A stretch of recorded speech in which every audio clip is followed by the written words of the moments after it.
never get over me.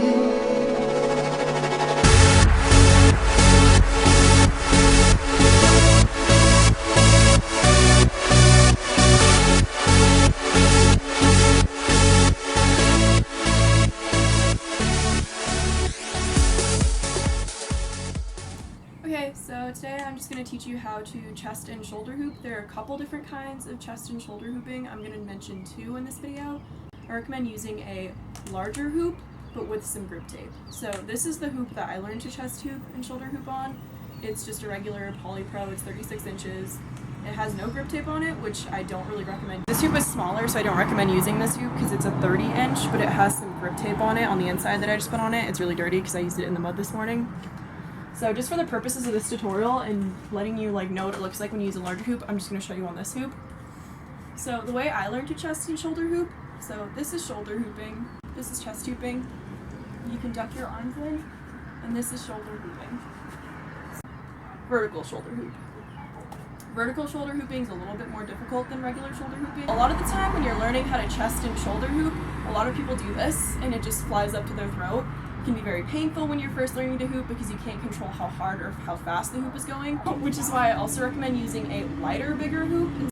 Okay, so the way to avoid hitting yourself in the throat with your hoop, which is something that really, really sucks, especially after a while. So the prerequisite for learning how to chest and shoulder hoop, learning the way that I did, you gotta be able to do it on your neck, which is very, very easy. It kind of gives you some control and kind of learn how to keep the hoop from slamming you in the throat and making you choke on it.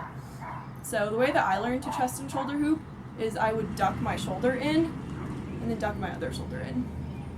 After you do it, you're not going to get it right away. It's going to just go like this, and it's going to not go on your shoulder, and it's going to slam back onto your throat a couple times, and then it's just going to fall. But if you just keep trying, you'll get it. So hole, hole, hole, duck your shoulder in, and then duck your other shoulder in.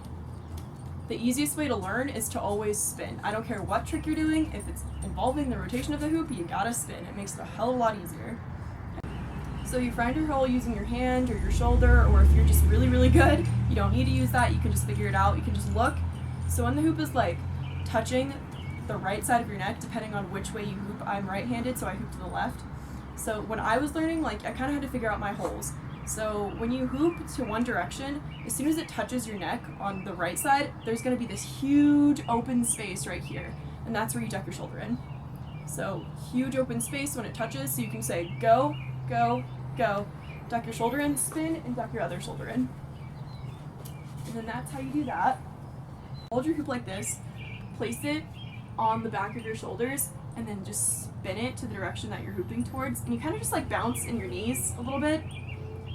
And that's how you vertical shoulder hoop and chest hoop. Yeah. So once you learn how to chest and shoulder hoop, you can learn how to do breaks and reversals, which are a spin off. You can duck your arms in and out. Ooh, you're doing that. Or not. There's a bug in my eye. You can learn to duck your arms in and out and spin. You can duck either shoulder in too. It doesn't really matter which one you start with.